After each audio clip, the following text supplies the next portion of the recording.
यदि आप अपने जीवन को बदलना चाहते हैं और चाहते हैं कि आपको कुछ ऐसे तरीके पता चले जिससे आप जीवन को बहुत ही अच्छे ढंग से जी सकें, तो यह वीडियो आपके लिए ही है।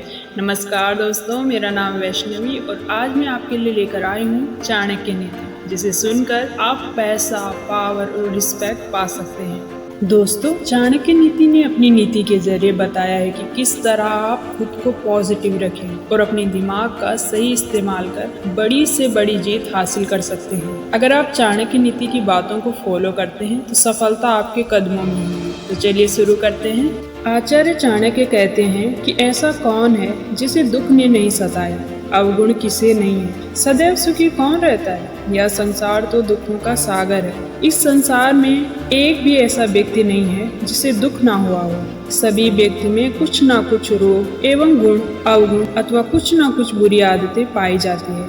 इस संसार में एक भी ऐसा व्यक्ति नहीं है जो सदैव सुखी रहता है। हर इंसान को किसी न किसी तरह के संकटों का, दुखों का तथा रोगों का, बुरी आदतों का सामना करना ही पड़ता है। दुख और सुख तो साथ साथ लगे रहते हैं, जैसे दिन और रात। आगे आचार्य चाणक्य कहते हैं कि मनुष्य का चरित्र उसके खानदान को बताता है। भाषण अर्थात उसकी बोली से उसके देश का पता चलता है। विशेष आदर सत्कार से उसके प्रेम भाव का तथा उसके शरीर से उसके भोजन का पता चलता है। आचार्य चाणक्य समझाते हुए कहते हैं कि अति सुंदर होने के कारण सीता का हरण हुआ, अत्यंत अहंकार के कारण रावण का वध हुआ, अत्यधिक दान के कारण राजा बलि बांधा गया। अर्थात सभी के लिए अति ठीक नहीं होती है। इसीलिए हमें किसी भी चीज में अति नहीं करनी चाहिए। हर चीज की एक सीमा होती है, मर्यादा होती है। सीमा से बाहर जाने पर प्राय नुकसान ही होता है।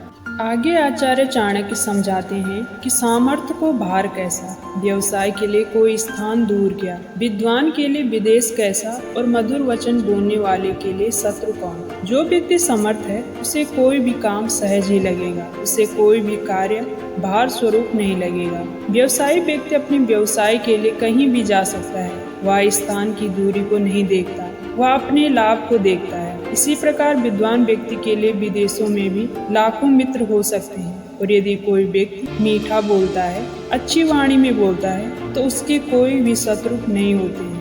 आचार्य चाणक्य कहते हैं कि पुत्र से 5 वर्ष तक प्यार करना चाहिए, उसके बाद 10 वर्ष तक उसे दंड आदि देते हुए अच्छे कार्यों की ओर लगाना चाहिए और 16 वर्ष आने पर उसके बाद उसके साथ मित्र जैसा व्यवहार करना चाहिए। संसार में जो कुछ भी भला बुरा है उसका उसे ज्ञान कराना चाहिए। इस प्रकार एक माता पिता अपने पुत्र के जीवन को भली भांति संवार सकता है और उसे गलत मार्ग पर बढ़ने से रोक सकता है।